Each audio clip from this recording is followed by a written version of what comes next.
Hi everyone, my name is Holly Hight and I'm the Caregiver Specialist here at the Enrichment Center.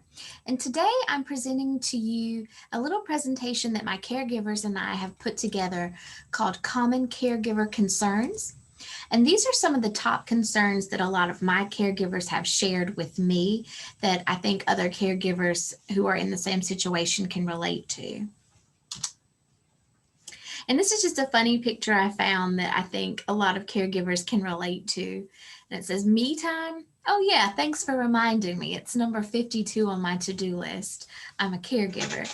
So, if you're a caregiver, you obviously know that putting yourself is not your top priority when you are looking after someone else's well being. But it's always important to remember to put yourself first. And we'll go over more of that later in the presentation. All right, so the first thing I want everyone to remember is that you are not alone. There are resources and support in the community. For example, here at the Enrichment Center, we have a great caregiver program. We can provide limited number of hours of respite for you and your loved ones so you can get that me time that you both need and deserve. We have resources, support groups.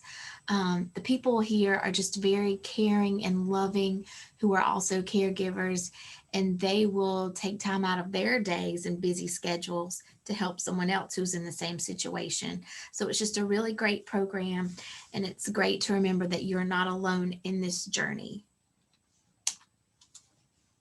All right, so the first caregiver concern that one of my caregivers submitted was, what can you do when negative behavior lasts for more than 30 minutes? And what can you do to calm them down? So, this caregiver concern is dealing with someone who has dementia, Alzheimer's. Sometimes they can be combative. If they're sundowning, they can exhibit behaviors that might be physical, emotional, but whatever they are, it's very hard for the caregiver to deal with. So, what I would suggest is that number one, you create a calm, consistent environment. Routine is very important to people with dementia and Alzheimer's, and it just creates a day that they can kind of expect and work with, and nothing's out of the norm for them. And that really helps their behavior. So, a lot of times, the behavior that they are exhibiting is if they're trying to communicate something like a need, a discomfort, a feeling. Sometimes they might have just a toothache and they're not always able to put the words together to communicate that feeling. So sometimes the behaviors that they're exhibiting, they're trying to communicate a feeling that they can't really get out. So if you can kind of figure out what it is they're trying to tell you, that can help a lot with the behavior as well. So maybe you can calm them down or take them to the doctor. Just try to figure out what exactly it is. And that's a hard situation to be in, especially when they can't always communicate how they're feeling. But do the best you can to try to figure out what they're trying to say without being able to say it. And a lot of times, if you can, that will tame the behaviors that are coming out of how they're feeling. And if that doesn't work, I hate to advocate for medicines, but if you talk to your doctor, a lot of times they can prescribe medications that help deal with the behavior. And I would also like to emphasize, if the behavior becomes to the point where you are scared for either yourself or the other person's well being and safety, please get out of that situation. Do whatever you have to do. Call the police, call a doctor, call the neighbor, but don't let it reach the point where something really serious can happen. Okay, common caregiver concern number 2. How do you convince the person you're caring for that they need to use a cane, walker, or other assistive device to keep them safe? And this is one that I hear quite frequently. And, if you put yourself in that situation, as we all get older, you might think, oh, I don't need to use a walker. I don't want people to think I'm old and feeble and can't handle myself. But really, that's just not the case. So, what I suggest is if you can, find assistive devices that are meeting the person's personality. You know, find a cane for a person who's fun, that's purple maybe, or you can decorate it with stickers. Make it an accessory like a pocketbook or something instead of, an old cane that you have to use. One of my caregivers' husbands didn't want to use a cane even though they were falling and fumbling, and it was just really an unsafe situation they were in. So she found a walker slash cane with a flashlight on it. And that kind of made it like a fun tool that her husband can use when he goes outside at night.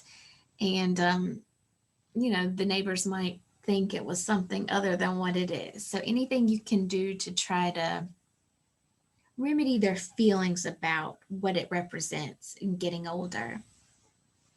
And you can also put it on the doctor. I like suggesting this a lot. If you don't want the person to react to you like you're making them get the device, say, oh, it's in the doctor's orders, or slip a note to the nurse before you go to the doctor. Say, hey, my husband slash wife, mom, dad, whoever it may be, is falling a lot. I think they need a walker or a cane. Can you please, write a prescription for one? And that way, the burden's off of you. Okay, common caregiver concern number 3. How do you get your loved one to bathe? And now this is a big one that I hear a lot. They tell me they already have, but I know that they haven't. So the first thing you want to do in a situation like this is evaluate. Do they not want to take the bath because of privacy reasons? Maybe they have an aide coming in and they don't want to take the bath in front of them and undress. Is it medical? Does the tub involve them stepping over the lip and they're worried about falling and hitting their head? That goes along with safety. Is the water too cold? Are they afraid of falling? Their memory, do they honestly think that they did take a bath? So once you evaluate and kind of gauge what you think the situation is and where they're coming from, you can take steps that will kind of help them to overcome some of these things. For instance, if they are worried about slipping and falling in the shower, get the handrails that they can hold on to. If there is a lip that they're afraid of stepping over and falling, you can always get a shower chair. Privacy. Let them wash themselves while you're standing in a different spot. So if you can kind of figure out what's going on, then that can help fix the problem. And this is a big one that a lot of caregivers have to deal with. And it's not easy. And I'd also like to emphasize in all of these that there's no right or wrong way because every person is different. So you just kind of have to figure out what's going on with your care recipient and go from there. And I'm always here if you need help or suggestions or ideas. So please call me. Common caregiver concern number 4. Help. How can I convince the person I'm caring for that I need to hire an in-home aide to help me? They say they don't want a stranger in the house and they don't need help. What I suggest in this situation is if there's no other friends, family, or someone from church that can come in that they already have a relationship with or a friendship with, then introduce someone as your friend. Go with them the first few times. Say, hey, this is my friend Pat. She just wanted to come have a cup of coffee with us for the day. Introduce them slowly and start to build a relationship. Introduce them as a friend other than an aide or a caregiver or some other term like that where they might be a little suspicious of what you're trying to do since they've already said they did not want some stranger in the house. But it's always good if you can use a friend or family or a church member, someone in the community, but not everyone is lucky enough to be in that situation. Common caregiver concern number 5. How do caregivers balance needing to provide socialization in order for your loved one not to nap a lot or feel lonely? So in this case, oops, I went too far. Let me try to go back here.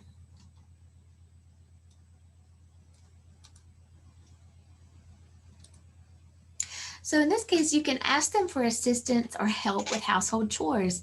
You can get them to fold laundry, help you sort dishes, dry them, things that they were used to doing before they got sick or had dementia or stroke or whatever it is that they are kind of have an ailment from. Hands-free things are also very good, such as listening to music, pet therapy, watching YouTube videos, old shows, DVDs that they might have watched before they got sick. You can always look at picture books. Talk about their profession, what they used to do. Ask question of their past life, their childhood, their family. Um, Recorded messages from family members or even yourself, you can record them ahead of time and let them listen to them. So there's a lot of good activities. You just kind of have to get creative sometimes and think of what the person you're caring for likes to do or used to like to do or is good at. And you also kind of have to remember that, especially with someone who has dementia, even though they might be just sitting on the couch and it appears they're not doing anything, it bothers the caregiver more than it does the care recipient. And that sounds a little bit different to think about because that's not how we're used to dealing with someone. But for people who have dementia and Alzheimer's, you are meeting them where they are at in their world. They can never come to where we are. We have to go to them. So if they're content sitting on the couch, watching TV, not talking a lot, that's okay. You know, it bothers us and it's not bothering them. So don't agitate them any more than they need to be. All right, common caregiver concern number 6, incontinence, and what can I do about it? So in this situation, a lot of times the person is really concerned about dignity, growing old, being embarrassed. So we kind of have to preserve that dignity and get them to understand, if possible, that this is more for health reasons more than they're getting old or anything like that. So, diapers versus protective underwear. You know, you really don't want to use the term diapers. I would say protective underwear. Or they even make some that look like regular panties that you could try to use, and that would help them not think of them so much as a baby item as opposed to just underwear. If you can get the person on a routine or schedule, especially with their water intake and food intake, the more routine based days that you have, you can kind of schedule and start to see a pattern in their routines and schedules as far as the bathroom goes. I'm trying to say that in a nice way. Watch for nonverbal cues. You know, if you recognize that right before someone has an accident, they make a certain noise or they kind of stiffen up a little bit. Watch for those nonverbal cues, and then you can kind of go from there and take them to the bathroom if they need to or help them along.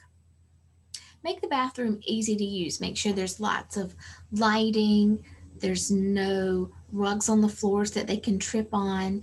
Make sure they know where the bathroom is and it's easy to get to with no kind of roadblocks blocking the way like furniture. And that can also make a big difference in when and how the person is going to the bathroom. Common caregiver concern number 7. This is a big one and it's hard. And like I said earlier, there's no right or wrong answer. So, how do I know when the right time to place my loved one in a facility is, and how can I get past the guilt?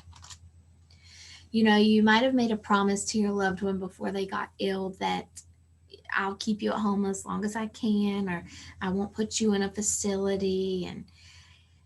And while you might have really believed that at the time, sometimes there comes a point where you can't do it anymore and you have to look after your own mental and physical health. So like I said earlier, there's no right or wrong time. I think a lot of people just kind of feel it when the right time is. And you'll also recognize when you can no longer provide a safe living environment. If you're both constantly fighting all the time and neither one of you are happy, the person's falling and you can't watch them 24 hours a day, then that's the time you might want to look into a nursing home or a skilled facility or whatever your doctor suggests is the right environment for that person. And how to get over the guilt, it's hard, but realize that you did not cause this. You did not cause their disease. You're doing the best you can with it. And this is just a necessary next step in the progression of a lot of diseases and illnesses. So if you can get that in your mind that you're doing the best you can for everyone involved, then that'll help a lot with your guilt.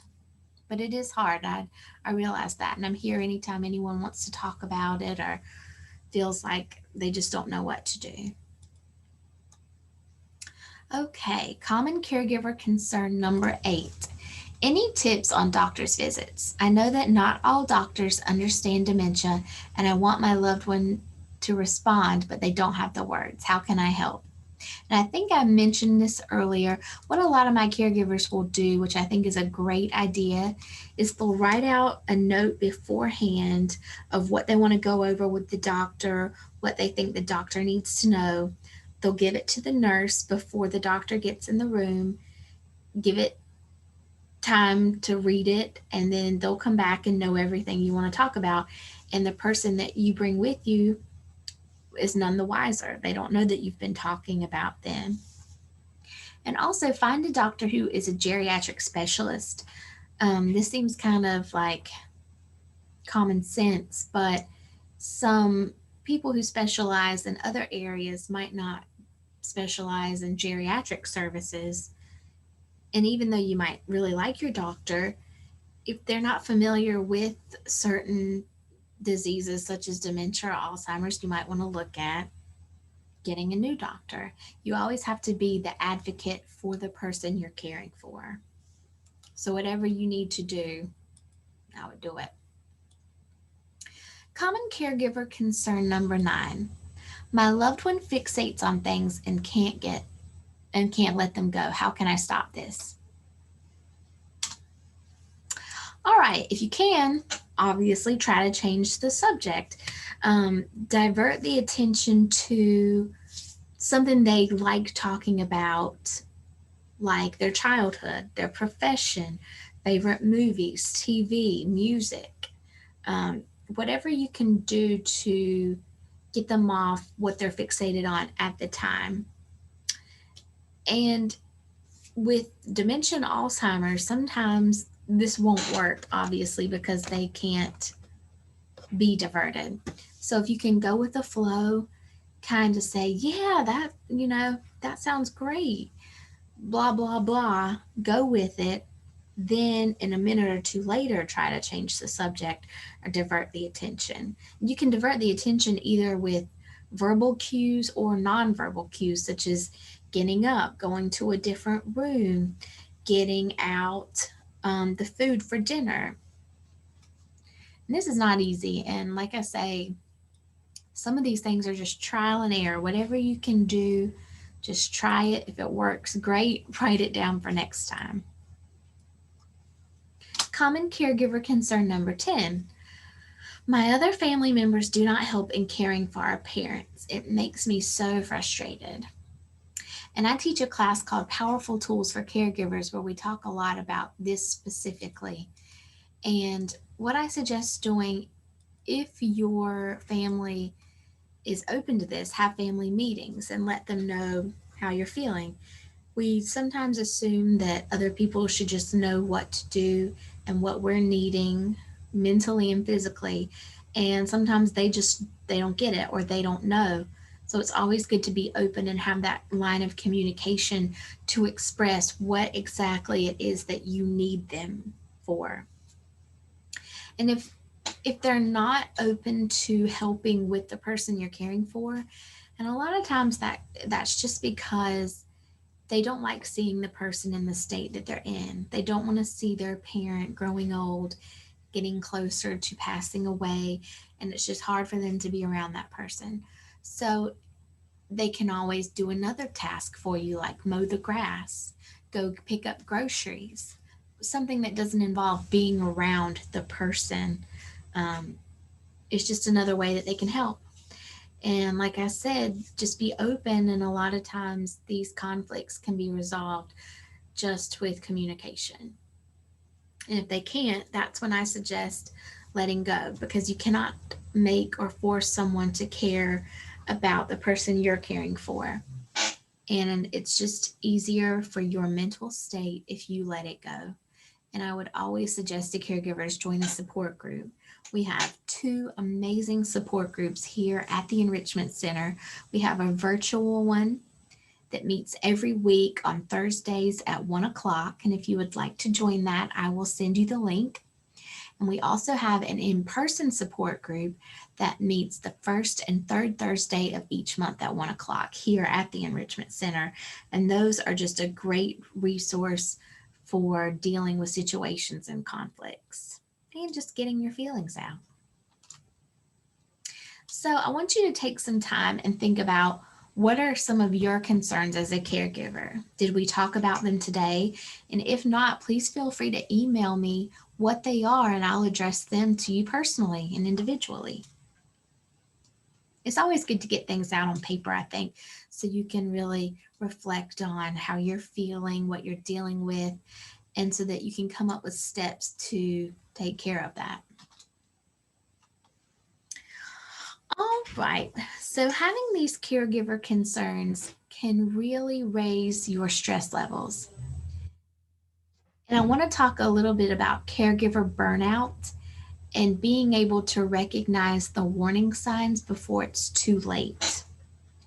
So, depression, exhaustion, irritability, lack of concentration, social withdrawal, anger, denial, anxiety, sleeplessness, a change in appetite, or other health problems. These are all signs that you may be overdoing it as a caregiver, and you need to slow down, take some time off, get some respite from a community resource, which there are some out there, and take care of yourself, because you cannot take good care of someone else if you aren't taking care of yourself. And just think of the old airplane rule, where they always tell you, if the oxygen masks come down, put yours on first, because if you can't breathe, you're not going to be able to help the person beside you breathe. And it's just the same way in caregiving. You need to take care of yourself first. And that sounds counterintuitive, but it's just what you need to do. And these are 8 tips to help you avoid caregiver burnout. So set reasonable goals, set monthly and weekly goals. And we call this an action plan in the class that I teach. And basically, what it involves is you say, I'm going to spend 10 minutes every day reading a chapter of a book, and I think that I'll have a success rate of 90%. So you have to be specific in your goal, set the day, time, hour, and how confident you are that you're going to get it done. And if you don't have at least a 70% or better, then you need to set a new goal. And having goals can help you achieve things that you want to do, as opposed to things that you think you need to do as a caregiver. And also know your limits. Know when to stop and when to say no. If you have had just a week that has been nonstop, go, go, go, caregiving for, let's say, your mom, and your best friend asks you, hey, this weekend, can you watch my dog? And you just think to yourself, oh, like I don't have the time or energy for that. It's okay to say no. It's okay to say no. And I have a hard time with that myself. But when you're caregiving for someone and you feel that burnout is this close away, you have to learn to say no. And it's okay. Understand what you're dealing with. The more you learn about your loved one's condition, the more you'll feel like you have power over it. You can know what to expect and how to take care of it. And knowledge is power. That's what I always think. Learn to accept your feelings. It's okay to feel guilt, loss, stress, resentment, etc. So, a lot of times we kind of hold these feelings in and try to suppress them and tell yourself, I shouldn't be feeling that way. That's bad. And that just brings us down mentally and physically. So, if you can learn to accept how you're feeling, the better off you'll be. Reach out and trust someone. Seek counseling, friends, support groups, other community resources. Um, just talking to someone I feel that's in the same situation can help your mental status in more ways than one. I have people that come to support group and they'll say that they feel like a weight's been lifted once they leave. And that's just from talking. All right, I closed it out, but it said stay healthy and positive, which is, like I said before, hard to do when you're caregiving. But if you can just try to think positive, positive things will come. The law of attraction. And these are just some other resources that I have available. My email is right here, hight@leecountync.gov. And if you have any questions or comments or concerns about anything that we've talked about today or not talked about, please email me. I try to respond to everyone the same day that they email or call. So just know that you're not alone. I'm here for you, and caregiving is a tough and often thankless job, but just know you're not alone, and I love you.